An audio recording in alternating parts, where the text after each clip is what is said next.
കേരള സർവകലാശാല രജിസ്ട്രാർക്ക് സസ്പെൻഡ് ചെയ്തതും പിന്നാലെ ഉണ്ടായ നിയമ പോരാട്ടങ്ങളും നടപടികളും പ്രതിഷേധങ്ങളും ഒക്കെ നമ്മൾ കണ്ടതാണ്. ഇപ്പോൾ ഈ നടപടിയിൽ വേണമെങ്കിൽ നമുക്ക് പറയാം പോര് മറ്റൊരു തലത്തിലേക്ക് എത്തുകയാണ്. കാരണം സിൻഡിക്കേറ്റ് തിരികെ നിയമിച്ചതോടെ രജിസ്ട്രാർ KS അനിൽകുമാർ ഹൈക്കോടതി നൽകിയ ഹർജി ഇന്നിപ്പോൾ പിൻവലിക്കാൻ പോവുകയാണ്. അതേസമയം തന്നെ ഈ വിഷയത്തിൽ സിൻഡിക്കേറ്റും വൈസ് ചാൻസലറും 2 വിശദീകരണങ്ങളും നൽകുന്നുണ്ട്. ഹാൻസിനോട് ചോദിക്കാം, ഇന്നിപ്പോൾ എന്തൊക്കെയാകും നടക്കാൻ പോകുന്നത്, കോടതി എന്തായിരിക്കും ഇതിലൊക്കെ ഒരു നിലപാടെടുക്കുക എന്ന്. ഹാൻസെ, ഗുഡ് മോർണിംഗ്. ഇന്നലെ സിൻഡിക്കേറ്റ് ഘടിപ്പിച്ചു, രജിസ്ട്രാർ വീണ്ടും ചുമതലയേറ്റു. സിസ തോമസിന്റെ വിശദീകരണവും നമ്മൾ കേട്ടതാണ്. ഇന്നിപ്പോൾ കോടതിയിൽ രജിസ്ട്രാർ ഹർജി പിൻവലിക്കുമ്പോൾ കോടതി എന്ത് നിലപാടെടുക്കും എന്നുള്ളൊരു കാര്യത്തിലാണ് ആശങ്ക. കാരണം ഈ മതചിഹ്നം എന്തെന്നൊക്കെ ചോദിച്ചിട്ടും ഇതിൽ എവിടെയാണ് മതചിഹ്നം തുടങ്ങിയ കാര്യങ്ങളൊക്കെ കഴിഞ്ഞ ദിവസങ്ങളിലൊക്കെ കോടതി ചോദിച്ചിരുന്നു. അപ്പോൾ അതുകൊണ്ട് തന്നെ ഈ ഒരു വിഷയത്തിൽ കോടതി ഇനിയിപ്പോൾ പിൻവലിക്കാൻ പോവുകയാണ്, ഹർജി പിൻവലിക്കാൻ പോവുകയാണ് എന്ന് പറയുമ്പോഴും കോടതി എടുക്കുന്ന നിലപാട് അത് നിർണായകമായിരിക്കും. കാരണം ഇന്നലെ സിസ തോമസ് അടക്കം പറഞ്ഞു, താൻ ആ യോഗത്തിൽ ഇരിക്കുന്നത് വരെ ഇങ്ങനത്തെ ഒരു തീരുമാനത്തിലേക്ക് എത്തിയിരുന്നില്ല, പിന്നീടാണ് ഈ ഒരു തീരുമാനത്തിലേക്ക് എത്തിയത്, അതിന് നിയമസാധ്യത ഇല്ല. മാത്രമല്ല ഈ കേസ് കോടതിയിലേക്ക് എത്തുന്ന സമയത്തും കോടതി തന്നെ പറഞ്ഞിരുന്നു VCക്ക് ചാൻസലറിനെ മാറ്റാനുള്ള അധികാരം ഉണ്ടെന്നൊക്കെ പറഞ്ഞിരുന്നു. അപ്പോൾ ഹാൻസെ, ഇന്നിപ്പോൾ എന്തായിരിക്കും കോടതി എടുക്കുന്ന ഒരു നിലപാട്? അത് നിർണായകമല്ലേ വിവിധ വിഷയങ്ങൾ കോടതിക്ക് മുന്നിലേക്ക് എത്തുമ്പോൾ?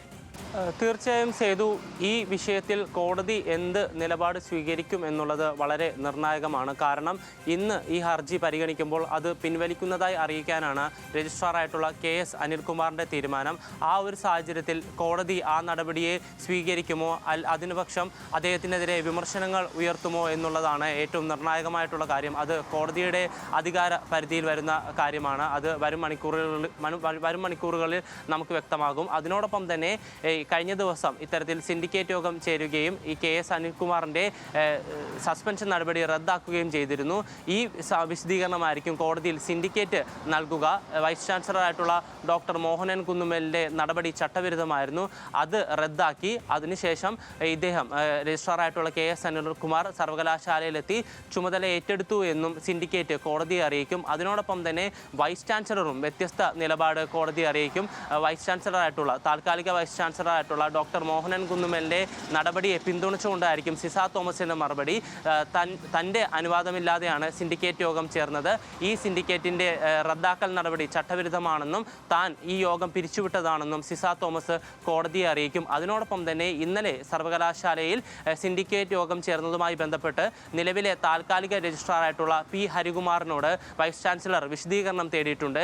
ചട്ടവിരുദ്ധമായിട്ടുള്ള യോഗത്തിൽ എന്തിന് പങ്കെടുത്തു, അതിനോടൊപ്പം തന്നെ വൈകുന്നേരം രജിസ്ട്രാറായിട്ടുള്ള KS അനിൽകുമാർ സർവകലാശാലയിലെത്തി ചുമതല ഏറ്റെടുത്തതുമായി ബന്ധപ്പെട്ടിട്ടുള്ള വിവരങ്ങളും രേഖകളും രാവിലെ 9 മണിക്ക് മുമ്പ് ഇമെയിലായിട്ട് വൈസ് ചാൻസലർക്ക് നൽകണമെന്നാണ് സിസ തോമസ് നിർദ്ദേശം നൽകിയിരിക്കുന്നത്.